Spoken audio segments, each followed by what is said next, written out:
A builder just emailed me and said, we're going to give you $50,000 off of a suite of our different homes. And I said, hold up. Really?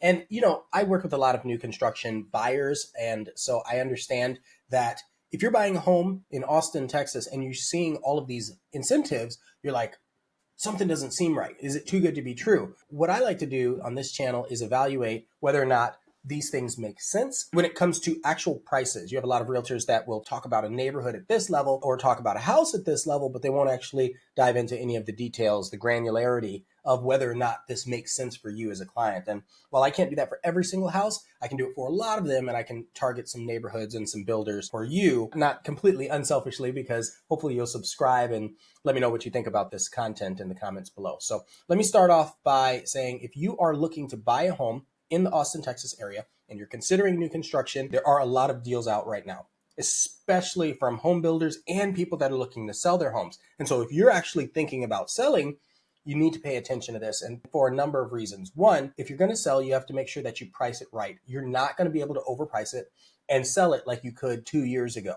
Okay, that's number one. Number two is, if you're in a new construction community, you're not just selling your house and going up against other people that are selling their house. You're also going up against a builder, the new construction homes. And so you have to be really cognizant of what they're offering so that when you're selling your house, you can match that. Because if I'm a buyer and I'm coming in looking to buy your house, why wouldn't I just go to the builder? What's in it for me to come to your house? So anyway, let's just get straight into it. Let me take a moment to share my screen. It's pretty exciting because whatever is in the water right now, buyers and sellers are crushing it in Austin, Texas. It's so great. Real estate is back, y'all. I mean, it's been here. It's never really gone away. But for about 6 months there, it was like, right? What you had is a lot of people relocating to Austin some years ago. And then there were a handful of people that either got laid off or were told that they had to return to work. And then they had to go back to where they were, wherever that was. And so you ended up with a flurry of houses that were listed for sale or for lease. And so, man, every time we talk about that kind of stuff on these YouTube videos, it elicits a lot of thought, I'll say. So I'm going to start off with my website. And before I even put in the house that I want to show you, I want to go down and explain that we have an affordability calculator, because a lot of people, a lot of agents, a lot of realtors don't talk about this kind of stuff. Just because a home is priced at a certain amount doesn't mean it's a good deal, because in Austin, Texas area, every single home, every single neighborhood could be a different property tax rate, could be a different price per square foot, all those sorts of things. So I'm not going to spend too much time on it, but take a look at this calculator. Let's say you make $120,000 a year. Let's say you're only willing to put $25,000 down and don't have any other debt, right? 30-year fixed loan, 6% interest rate. These are all arbitrary numbers. 2.5 property tax rate. If you don't know what this is, it can drastically alter how much your monthly payment on the home is. Homeowners insurance, I'm going to guess like $1,900. If you have a newer home, it's generally less. If you have an older home, it's generally more, and it's based on the age of the roof. And then HOA fees, $60 a month is pretty standard. So I'm going to calculate here. And this says, based on this information, again, this is loose numbers. I'm not a lender, I'm a realtor, but I can connect you with as many lenders as you'd like to be able to make an informed decision. But if you look at this, so right now it says, it's giving me the color coding indicator whether or not I could afford this home easily, right? And so if I'm making this much money with this down payment, I could afford a home. It's going to be tight. It's not going to be redlining, but it's going to be tight at about $530,000 today. And my payment breakdown is like $4,400 a month. Okay. And that's because there's still PMI, right? There's still the home insurance and HOA and property taxes. And these are things that you don't see on sites like Zillow, Redfin, Trulia, all that. You're not going to get accurate property tax information because the builders don't want to tell you this. The other websites like Zillow and Trulia and all those, they don't have that access because they're not part of the MLS anymore. So if you're looking for homes on the MLS, go to ianofAustin.com, and there's going to be plenty of them there. And let me know in the comments below if you are familiar with property taxes in your area. Most people will say, I know how much I pay in property taxes, but I don't know the property tax rate. So I'm pulling up this particular home because this is one of them that was advertised as having $50,000 in incentives. But truth of the matter is, let's take a look at the home, then let's take a look at the MLS data, okay? So this is gonna be a longer video. I wanna spend the time educating you. That's my job here, because as a realtor, I provide value to my clients, but I don't think people understand the level of knowledge and training and work and stuff that we put into making sure that we really are educated to be able to get this done. Not everybody is. I'm just saying that that's what I feel is necessary. So this particular house, beautiful house. I like that they have the twilight photo. It's kind of interesting. So it's an inventory home, which means it's ready to move in right now. It's very different for a builder. In fact, the incentives that came in, they didn't say whether or not it was applying to inventory homes or new build. This is really important. If you're relocating to Texas for the first time and you've never been to Austin and looked at some of the new construction homes, you won't necessarily know if the home is ready. They put homes that are not finished out online so that you call them. It's a lead magnet. That's the whole reason they're doing this. So if that ever happens, if you're ever curious, just call me or go to my website and we can talk about whether or not the homes are available and how it's going. So I really like the color combo for this because it's a blank canvas for you. If you end up buying something like this, it's a lighter floor, not too light, right? But also, I'm going to call them bland walls, vanilla walls, so you can do whatever you want. So it looks sterile, but that's on purpose because so many people, some people might want purple walls, some people might want stone on this. You can do all that. That's the beauty of it, right? So never judge a home by that kind of stuff. Add some handles, no fridge. That's also, I'm just going to mention that while we're here. If you're moving to Austin, Texas, and you expect to get a fridge, it is not guaranteed. It's actually very rare for you to get a refrigerator or a washer and dryer. The other appliances that are fixed you get. So I like the freestanding tub and the double vanity on either side. I like the large walk-in shower. That's good, and it's right off of the primary. One thing that we do in Texas a lot is we have closets inside of the primary. I know that I'm going over basic house stuff, but remember, if you've never been to this channel or you're not subscribed, I go by Ian of Austin. Not everybody understands what a house in Texas typically looks like, especially in the Austin area. So right now I have to call out that not every house is gas. So like this house, do you know from this if the washer and dryer is gas or electric, right? That's a really good question. So I'm looking at this and I'm thinking, wait a minute, the dryer is electric. Let me go back and look at the oven. Okay, that's electric. This house, a new construction home in Austin, Texas, looking at it, you still have to ask the question because we're about 50-50 whether or not the homes have gas or electric. So if this home has it, there's a high probability that the other homes in the neighborhood have it. But you could go one neighborhood over and they don't have it. Okay. And that will generally affect your property tax rate, which tells you how much you're spending in property taxes for that neighborhood and or home. So last thing I want to point out for this particular home is look at the lot. So one, there's something behind it. It looks like storage containers with an open fence and a walking trail behind it. And these are assumptions. I haven't seen it in person. I've driven this road plenty. I've sold homes in this neighborhood and helped people buy homes in this neighborhood. I noticed the slant. So one thing that you want to be cognizant of in the Austin, Texas area when you're purchasing, especially, is we have had historical areas that are known to flood, right? And so seeing that this has kind of a slope in the back, at least that's what it appears like for the pictures. You want to walk it, of course. This looks like it's an elevated lot, so you wouldn't have much to worry about when it comes to flooding, right?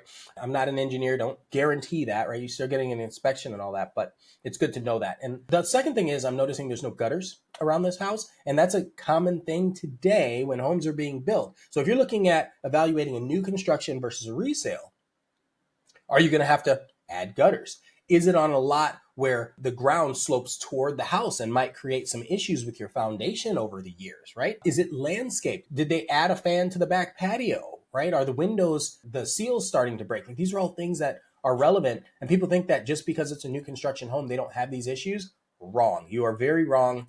We have all sorts of issues. I'd say I have the same amount of issues with new construction homes during the build process that I do with a resale home. At least with a resale home, people have lived in it and can test whether or not these things have happened. Where a new construction home, people move in and they're like, why? And they miss a lot of stuff because once they put the walls up, you're never going to know. Okay, so that's the house. Now I'm going to jump over to the MLS.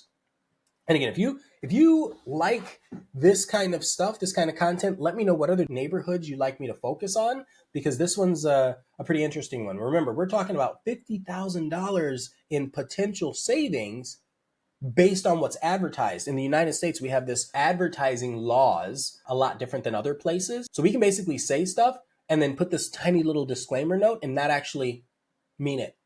That's kind of how it is. So that's why I kind of want to go through the data. So we're looking at this neighborhood. The neighborhood is Crescent Bluff in Georgetown, Texas, which is one of the fastest growing cities in the United States, actually, over the last couple of years. And so if you've not seen this sheet, I have so many videos where I explain what the different categories are and what the prices are. So I'm not going to go over that now.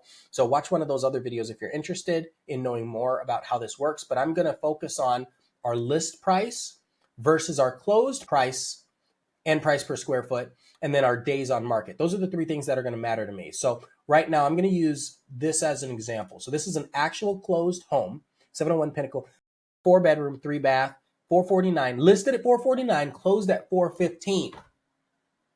Listed at 449,000 and some change, closed at 415.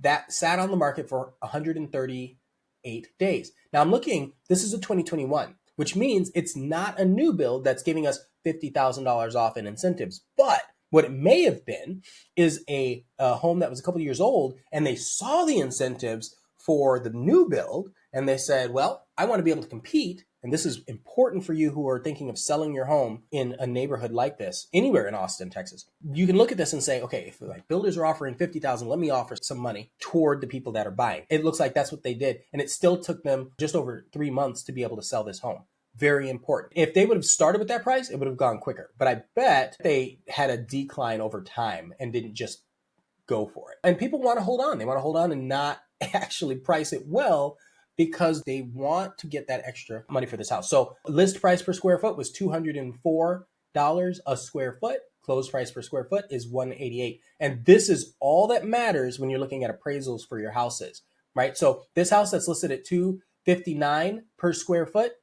Oh, this is $267, so it closed. $314, here's a better one. Okay, so this Horizon View Drive, 1217, 4-bed, 3-bath. It's 2,200 square foot, listed at almost $700,000, listed at $314 a square foot. It's been on the market 26 days. I'm going to gather that it's going to stay on the market for another 126 days, unless A, they drop the price, or B, they have some crazy incentives tied to this house. Because I can go look at this house that's right next to it. Oh my gosh, and it's $195 a square foot. What? Why am I paying $115 more per square foot for the same size? Oh no, it's not the same size house. That's the key. It's 3,500 square feet. So usually larger houses, you pay less per square foot, but it's kind of harder to sell oftentimes because, you know, if you're the largest house in the neighborhood, you're kind of on the outside of what people are looking for. Most people are looking for something in the middle. So you don't want the smallest house, you don't want the largest house, unless you know that you're probably going to end up staying there for a long time, and it's going to be a little bit harder to sell. But this is also, this one, number 22, line 22, is active under contract, which means we don't actually know what they paid. We just know what it was listed at and that someone decided to get under contract, right? This could close at $700. It could also close and they could have paid $500. We don't have those numbers, which would be incredible and really throw off our appraisal if we wanted to buy this house, this 1217 Horizon View, and we think, okay, we're good. We got a deal. We got it for $300 a square foot. And then you look around, the appraiser goes out there. He's like, no other house is worth $300 a square foot. Why do you think you are? And then they're going to knock it down. And then when you get to that point during escrow, when you're having that conversation, you have to renegotiate because you found out that the house that you're paying $300 a square foot for is being appraised at $270 a square foot. You're like, oh, so who comes up with that money? That's a negotiation between both realtors and their clients. So it's really, really interesting. If you're buying a new construction home, so this is a 2024, they don't tell you that. So you end up getting to the point where you're getting appraised. Sometimes, it's not all the time, but the new sales rep, they don't work for you.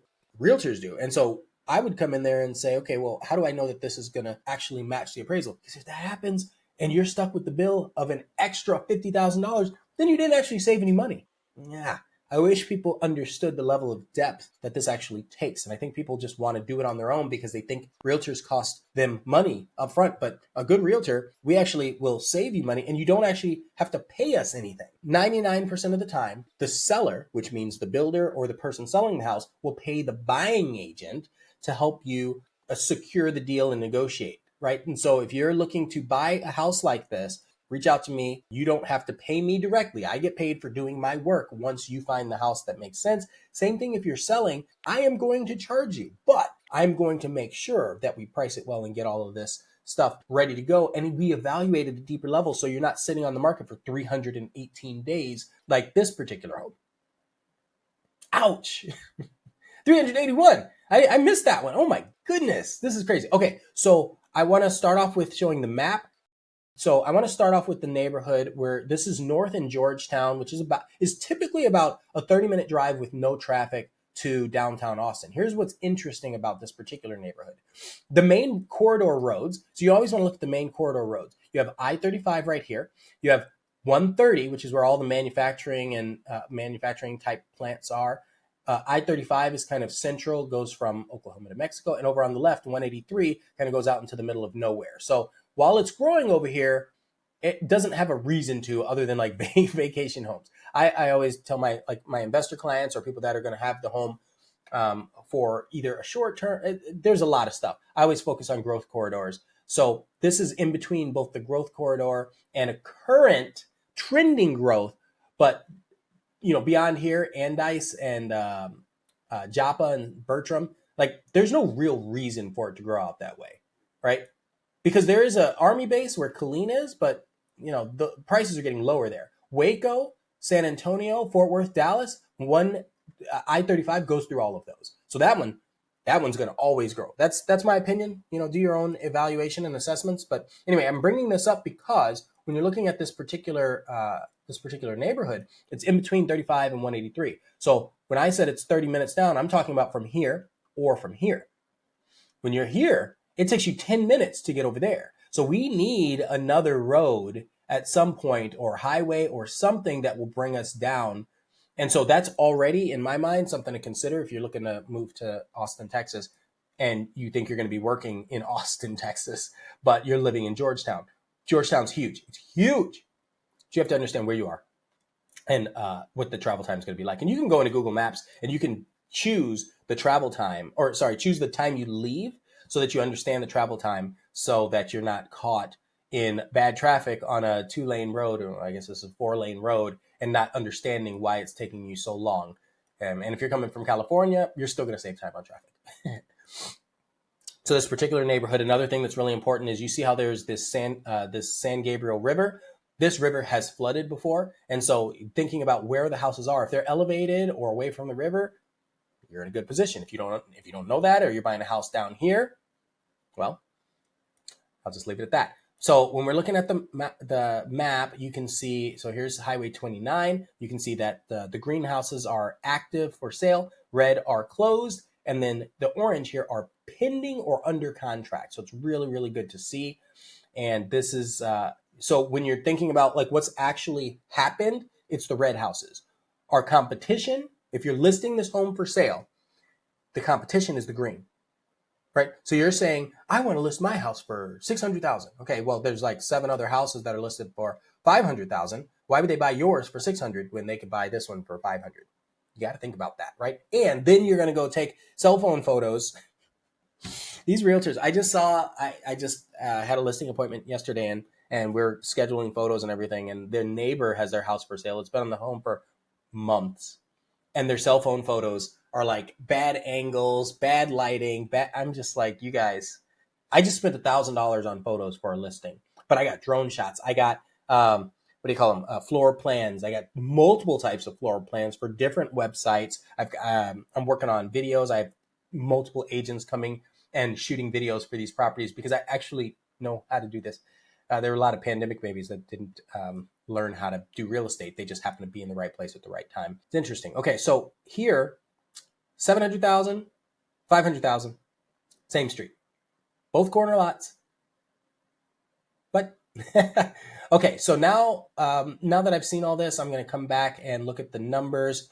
and I want to evaluate that specific deal. So that specific deal, again, we're looking at this house and it was 522, okay, and 2,200 square feet, 4-bed, 3 baths. So if I come back here, 4-bed, 3 baths, 4-bed, 3 baths, 2,200 square feet. Do we have anything like that here? 2,200 square feet right here. 4-bed, 3 baths, 2,200 square feet. It's a 2024. Okay. So this one, it's active for sale. Okay. So it's listed at 700. Same house, 700,000. 522,000. Okay. Do you have any that have closed that are 4-bed, 3 bath and 2,200 square feet? This one's really close. So 720 Pinnacle Way, 4-bed, 3 bath. It's a 2021. That doesn't matter in the eyes of an appraiser. It doesn't matter after the neighborhood's, settled and they're not still building. This 2-3 years doesn't matter. What matters is, do you have a warranty on the home? A lot of sellers, just so you know this, if you're looking to sell your home, you can have a warranty that you give to the buyer. So if you're buying a house and you're looking at a new construction and a resale home, just ask the seller to buy you a warranty. And you don't have to worry about whether or not there's going to be a warranty, right? That's how it works here in Austin, Texas. And it doesn't cost a lot. It's less than $1,000 usually for a good annual warranty that covers more than what the builders are going to cover a lot of the time. So right here, we're looking $459, $192 a square foot. That was early January. What are we, like mid-February right now? It was on the market for 32 days. Right here, it was originally on the market for 145 days. They took it off the market, put it back on the market. Interesting. They probably got new photos, new realtor that wanted to list the home, and maybe some marketing, some videos or something. They did something in this time frame for that to happen. But that's good. It's good for somebody who's buying. If I saw a house that was listed at 207 a square foot, but the house that I'm currently looking at is 314 a square foot, I'm going to ask myself some questions. Is the house that much nicer? I'm already going to answer this for you because you may or may not know this. If you're in a neighborhood with different tiers of builders, you might have something like this. And let's say it's a lower tier builder, and this one's a higher tier builder. And I'm using the tiers not necessarily referring to quality, but referring to perceived quality by a lot of buyers. I mean, some of these people, these builders, they'll have like the cheapest floors, the cheapest doors on everything, all hollow and stuff, and no brick, all siding. And then you have some other ones that'll have full stone front and back. They'll have your gas out on your patio, full covered patio, extended bay windows, all that. Like those could be different builders, but they're in the same neighborhood. And so when you're buying a house, especially new construction, you don't want to overbuild for the neighborhood or overpay. And so if you have two builders and one's a low tier and one's a high tier, which one do you want to get? And this is a conversation with your realtor, not necessarily with the sales rep, because the sales rep is going to sell you whatever they have. The realtor is going to say what's better for your family and your life, if it's a good realtor. And so looking at this, I would automatically say this is probably the lower tier builder. This is a higher tier builder, and they think it's worth the price, but it's also only been on the market a month. That's not been tested. This one is a similar price, probably a similar feature set, and it's been on the market. I mean, we're talking 4 months, right? It's interesting. This one's been on the market over a year. Now, let's talk about this over a year business. So it's built in 22 or closed in 2023. It's a 1/4 acre, 2,600 square feet, 250 a square foot. That's not bad. Looking at all these numbers, 250 a square foot seems like it's pretty reasonable. So, but why has it been on the market so long? My guess is that it's a new construction home and they put it on the market so that you'll call the builder and say, hey, I'm looking for a home like this. And then they'll show you their other homes because you can't actually live in this one yet. But they do that basically to collect your numbers and try to get you there without finding a realtor or somebody else so that they can spend that money on other things like advertising. So we're looking at it. Yeah, this one's currently available. This property tax rate, y'all. So let me go back to this. I don't think I talked about it in this particular video, but I like to talk about it in most videos. I actually don't even see it in here. Oh, okay. Well, let's fix this. Okay, so right here, I'm going to insert the column. Your realtors that are watching this right now are like, oh, that's how you do it. So I'm going to add property tax rate and hit apply. And I'm going to drag that here. Most realtors don't know how to do this or know anything about the property tax rates of an area. Remember, I said every single home and every single, phase of a neighborhood, and every neighborhood has a different property tax rate. The homes might too, based on the year that they're built. There's so many variables in there, but look at this. Okay. And then, there's this, you have exemptions on the properties where you can't look at someone else's, like what they're paying in property taxes and know what you're going to pay. You can only look at the rate to determine how much you're going to pay. If you want more on that, I've got tons of videos that talk about property taxes, and I'll break it down a little bit better. Okay, so here I'm looking at this. So this house is a 2.8. Most new construction homes are higher. Okay, so I'm not only paying close to $660,000, my price per square foot is low, but my property tax rate is 2.8. That could be why these two are sitting a little bit higher. Maybe people are a little more savvy about the property tax rate. Here, property tax rate is 2.2. That's a really good rate, right? Price per square foot is $195. They're getting a 3,500 square foot house at less than $200 a square foot with a low property tax rate. I see that it was listed originally for almost 4 months, but then they took it off the market, put it back on, and probably made some changes to the way they marketed it. And now in a month, boom, there we are. That's great. I love that. And they probably got incentives on this, right? So maybe that, $20,000 or $30,000 off is incredible. And don't think that these incentives interfere with like realtors. Realtors get paid from a marketing budget, so don't let that be a factor in whether or not you want to call me first before you call the builder. What do you think about this? Let me know in the comments if this is interesting. I am fascinated with the data that aligns with this. I study this. I've had access to this, and I've sold hundreds of homes in the Austin, Texas area, both sold and helped buy with clients, lots of homes, and then my own personal properties. So it's really cool to see this. I just want to open up one of them that I thought was kind of interesting. So let's look at this big one here. That's the larger home. Let's just kind of take a look and compare that back to the other house. So we've got this big house. The sod isn't in yet. Hopefully they give it nice light transom windows.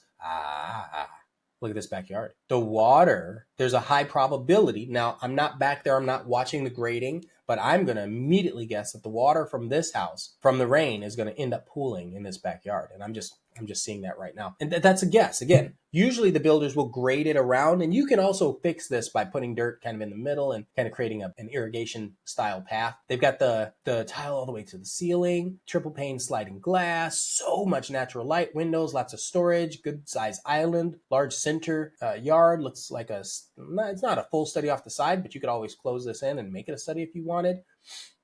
This is great. Okay. Yes. Walk-in shower, the open. It's so funny. This is frosted, I'm sure. They just did this for editing in the photos. And then stuff like the grass, usually they have fake grass. The builders have, not fake, but they replant or have different grass than a lot of the other homes for sale. The model homes have that. So I think that this is, they've got the little butler's pantry over here, the little coffee or breakfast nook. You've got the stairs open to the upstairs. Tall ceilings. I like this. This looks like it looks like they're 9-foot ceilings, and then out in the living room, they're 20-foot, maybe 30-foot ceilings. So upstairs loft area. That's great. It's interesting, the stark contrast of color. Notice the stucco. I think it's stucco siding. So hardy plank siding on the top, on the side, stucco on the top in the front. You've got your aluminum aesthetic here, and then no gutters again. And then they just painted the garage door black, and then they put stone halfway up because it's too expensive to put it all the way up. They're like, we're going to save money somehow. You've got the sloped driveway, which is important for you to consider, especially if ever the area iced. When you have a sloped driveway, that's important. But yeah, look at the land, like I told you. So it's the opposite of the other house where it was sloping away from the house. So, and yeah, these are things that people just, they don't think about, they don't know. And that's unfortunate, right? Because that's our job as real estate agents, is to make sure that we're educated for our clients and we can take you to places that make sense for you and your family. Doesn't matter the builder, doesn't matter if it's a resale or new. It's what do you need? What can you afford? And then what can we get based on that? That will be the best deal for you. So I think that's all for this particular video. Let me know if you have any questions or comments. I've been at this for 30 minutes. I like these True Price series videos because they kind of help you understand where my frame of thought is and what you should be thinking when you're buying a house in the Austin, Texas area, when you're selling a house in the Austin, Texas area, or if you're looking to buy so that you can turn it into an investment in the Austin, Texas area. I deal with a lot of property investors, and they don't understand how to check these boxes because they're first time investors, and that's fine. I love this. This is great. But also, if you're going to go rent it out and you're paying, $200 a square foot, will you get that back in rent when you go to rent it out? I don't know. I mean, I do know because I can figure that out. Can you figure that out? Right? So I love to be able to have this conversation with you. If you're interested, ianofAustin.com. Hopefully this was incredible value for you. Thank you so much for being a subscriber on this channel. Look forward to a lot more videos like this dropping in rapid succession because real estate's back. So I look forward to seeing you in the next video. Thanks so much. Take care.